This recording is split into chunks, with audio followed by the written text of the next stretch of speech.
Em nosso estudo de hoje, a lição 6 do livro Palavras da Vida Eterna, No Rumo do Amanhã. Pois que aproveitaria o homem ganhar todo o mundo e perder a sua alma? Palavras de Jesus no Evangelho de Marcos, capítulo 8, versículo 36. Lembra-te de viver conquistando a glória eterna do Espírito. Diariamente retiram-se da terra criaturas cujo passo se imobiliza nos angustiosos tormentos da frustração. Estendem os braços para o ouro que amontoaram, contudo, esse ouro apenas lhes assegura o mausoléu em que se lhes guardam as cinzas. Alongam a lembrança para o nome em que se ilustram nos eventos humanos, todavia, quase sempre a fulguração pessoal de que se vira o objeto apenas lhes acorda o coração para a dor do arrependimento tardio. Contemplam o campo de luta em que desenvolveram o transitório domínio, mas não enxergam senão a poeira da desilusão que lhes soterra os sonhos mortos. Sim, em verdade, passaram no mundo em carros de triunfo, na política, na fortuna, na ciência, na religião, no poder. No entanto, incapazes do verdadeiro serviço aos semelhantes, enganaram tão somente a si próprios no culto do egoísmo e ao orgulho, a intemperança e a vaidade que lhes devastaram a vida, e despertam além da morte sem recolher-lhe a renovadora luz. Recorda os que padecem na derrota de si mesmos, depois de se acreditarem vencedores, dos que choram as horas perdidas, e procura, enquanto é hoje, enriquecer o próprio espírito para o amanhã que te aguarda, porque, consoante o ensino do Senhor, nada vale reter por fora o esplendor de todos os impérios do mundo, conservando a treva por dentro do coração. Gente, mais uma lição muito profunda aqui para a gente meditar de Emmanuel. Emmanuel vem falar para a gente, a partir de um versículo que está no Evangelho de Marcos, fala, por que aproveitaria o homem ganhar o mundo todo e perder a sua alma? E ele começa fazendo um alerta, que é o principal do estudo. Lembra-te de viver conquistando a glória eterna do Espírito. Qual é o patrimônio do Espírito? Aquele que nem os ladrões nem as traças nunca alcançarão. O que é que quando a gente desencarnar aqui, a gente leva com a gente para o outro lado? O que é que a gente leva? As aquisições intelectuais, as formações que nós tivemos aqui, os aprendizados que nós tivemos, a gente leva com a gente. E, segundo, a diferença que a gente fez na vida das pessoas. Tá? Então, esses dois a gente leva. Agora, o que vai garantir vamos botar assim, uma recepção, né, diferenciada para quem parte, é a diferença que você fez na vida das pessoas, porque lá do outro lado a gente vai ver que enquanto a gente está aqui impressionado pelos sentidos da matéria com esses estereótipos que a gente vê, né, estereótipos de raça, ser branco, negro, amarelo, vermelho, estereótipos de nacionalidade, estereótipos de sexo, estereótipos vários, quando a gente chega do outro lado é todo mundo filho de Deus, é todo mundo espírito. E lá a gente vai se surpreender, sim. A gente tem que pegar e ler bastante aquele último texto que está no capítulo 2 do Evangelho segundo o Espiritismo, quando uma rainha da França, que ela preservou a sua identidade, ela não quis falar para a gente quem ela era, ela só falou que ela foi uma rainha da França.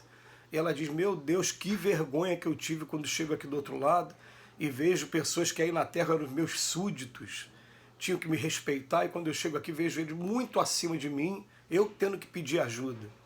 Né? Agora, quando a gente faz diferença na vida das pessoas, a gente vai chegar do outro lado e as pessoas vão ser gratas de alguma maneira, vão ser caras, vão querer também receber a gente. Fala, opa, peraí, quando você faz diferença de verdade mesmo, não é por qualquer coisa, de verdade na vida das pessoas, você vai, daqui a pouco, vai ter uma recepção diferenciada sim.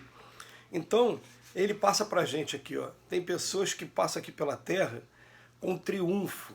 Olha o que ele usa: política, fortuna, ciência, religião e poder. Então, ó, política é autoridade, fortuna, né, é aquisição material, ciência, religião e poder. As pessoas passam, no entanto, são incapazes do verdadeiro serviço aos semelhantes. Então a gente tem que lembrar o tempo todo, a gente leva para lá, para o outro lado, a aquisição intelectual, não leva? Leva. Mas a aquisição intelectual, a partir do momento que ela foi adquirida, ela não pode ser tratada como a luz que a gente bota embaixo da cama, num lugar escondido, onde não pode aproveitar para todo mundo. ela tem que ser aproveitada para todo mundo. É o candeeiro que está sendo colocado, né, para iluminar o caminho de todos que estamos aqui nesse mundo, que é um mundo complicado, não adianta, né? É uma grande escola, mas é um mundo muito complicado, o mundo que a gente vive aqui. É um mundo que a gente está o tempo todo sendo assediado por pensamentos negativos, cercado por pessoas que ainda estão mergulhadas em vícios mil e que acabam trazendo alguma consequência para a gente. E nós também temos nossos vícios levando consequências para os outros também. A gente tem que lembrar disso. Então esse mundo é um mundo complicado da gente viver. Se a gente não colocar essa luz à disposição das pessoas, e como o Emmanuel usa aqui, né, no rumo do amanhã, a gente simplesmente vai chegar do outro lado da vida, como muitos chegam, como tem muitos relatos que a gente ouviu ao longo das experiências aí, dos trabalhos, né, mas para quem não tem essas experiências, só para ler livro como O Céu e o Inferno, por exemplo, a pessoa chega do outro lado e tem o desprezo da grande maioria das pessoas, porque ela simplesmente ficou mergulhada no ego e não fez nada que aproveitasse para ninguém. Então, a gente vai lembrar de uma coisa, né? Quando aquela frase, aquele jargão que a doutrina espírita traz para a gente, fora da caridade não há salvação, ele é muita coisa. Porque às vezes você aprendeu muita coisa, mas você não, como não dividiu, você vai chegar do outro lado e não vai ter essa salvação, não vai ter as mãos de ninguém, porque você simplesmente utilizou aquilo para... Igual a pessoa lá da parábola do talento que enterrou, né, e acabou não utilizando para ninguém. Então a gente tem que começar a pensar nisso. Né? Tudo que eu tive na vida de oportunidade de aprendizado. Tá. Aproveitei? Muita coisa a gente não aproveita, tudo bem. Mas aproveitei para mim? E agora? Estou utilizando para os outros? Eu fico pensando no seguinte, né? Uma das minhas profissões é a profissão de músico. E eu trabalho com música mesmo, 3 a 4 vezes na semana. E eu sempre trago comigo uma letra de uma música, né, famosa aqui na música brasileira, que ele falava assim: eu peço a Deus para poder doar a luz, que a minha voz cumpra a missão de atenuar toda a amargura dessa terra de Jesus. E eu faço isso como um mantra, né? Essa música para mim, essa letra para mim, é a música chamada Flamboyant, de um compositor chamado Paulo César Feital. Então o que acontece? Essa letra é uma letra que me pega muito, essa oração, a maneira como a oração é feita, porque tem que ser isso, eu tenho que chegar nos lugares e ao invés de ficar tocando para mim, né, querendo mostrar técnica, querendo mostrar conhecimento musical, não, eu tenho que chegar no coração das pessoas. Então eu vi que uma determinada mensagem chegou ali, eu vou procurar explorar, olhar nos olhos, prestar atenção nas pessoas e tentar, como diz aí um outro que fez agora 80 anos, muito querido, né, o Milton Nascimento, todo artista tem que ir aonde o povo está. Eu estou pegando esse dentro da minha profissão para cada um levar para as suas profissões agora.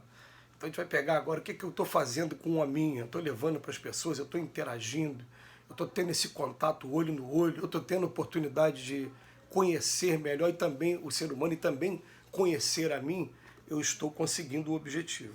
Se não, vai chegar aqui no final, ele vai falar assim, ó, recorda os que padecem na derrota de si mesmos, depois de se acreditarem vencedores. Tá? Primeira coisa. Ou então, daqueles que choram as horas perdidas, também. E ele termina dando a mensagem para a gente de maneira bem direta, né? Procura, enquanto é hoje, enriquecer o próprio espírito para o amanhã que te aguarda, pois, consoante o ensino do Senhor, nada vale reter por fora o esplendor de todos os impérios do mundo, conservando a treva por dentro do coração. Isso é até interessante, porque a gente tem ouvido, assim, não só de um companheiro em especial, mas de outros companheiros também, que está no momento da gente construir agora o reino dos céus dentro da gente. Que muitas das vezes a gente se dedica ao culto exterior, à instituição, né? Mas para você construir esse reino dentro da gente, a gente precisa ter o contato com o ser humano. A gente precisa ter o contato com o próximo, com o sofrimento das pessoas. Precisa ter esse contato. Não adianta aquela de, eu vou me recolher e vou ficar recolhido. Não, não adianta. Precisa ter esse contato também, porque só vai aprender a amar o próximo como a si mesmo quem tiver o contato com os seus companheiros de trabalho. Que Jesus nos abençoe hoje e sempre.